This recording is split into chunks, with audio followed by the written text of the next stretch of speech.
ট্রাম্পের সঙ্গে বৈঠকে ধাক্কা খেয়েছেন ইউক্রেনের প্রেসিডেন্ট ভলোদিমির জেলেনস্কি।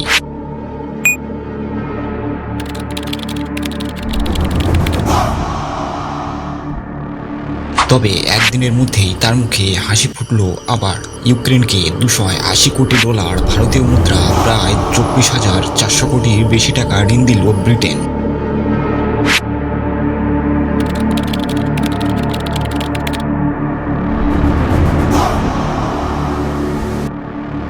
নম্বর ডাইনিং স্ট্রিটে প্রধানমন্ত্রী কিয়ের স্টিমারের বাসভবনে এই ঋণ স্বাক্ষর করা হয়েছে। ইউক্রেনের প্রতিরক্ষা খাতে এই অর্থ সাহায্য জানিয়েছে ব্রিটেন। পরে জেলেনস্কি জানান এই অর্থ তারা অস্ত্র তৈরির জন্য ব্যবহার করবেন। শনিবার ডাউনিং স্ট্রিটে তার সঙ্গে স্টিমারের বৈঠক হয়। জেলেনস্কিকে আলিঙ্গন করে সাদরে অভ্যর্থনা জানান ব্রিটেন প্রেসিডেন্ট। এরপর ডাউনিং স্ট্রিটের দপ্তর থেকে ব্রিটেনের চ্যান্সেলর র্যাচেল রিভস ইউক্রেনের অর্থমন্ত্রীর সঙ্গে ভিডিও কনফারেন্স করে এবং প্রতিরক্ষা ঋণে স্বাক্ষর করে দেন। স্টামার এবং ব্রিটেনের মানুষকে ধন্যবাদ জানিয়ে জেলেনস্কি বলেন, এই ঋণ ইউক্রেনের প্রতিরক্ষা ব্যবস্থাকে আরো শক্তিশালী করবে। এই ঋণের অর্থ দিয়ে অস্ত্র তৈরি করা হবে। Very welcome here in Downing Street, and as you heard from the cheers on the street outside, you have full backing across the United Kingdom, and we stand with you in Ukraine for as long as it may take.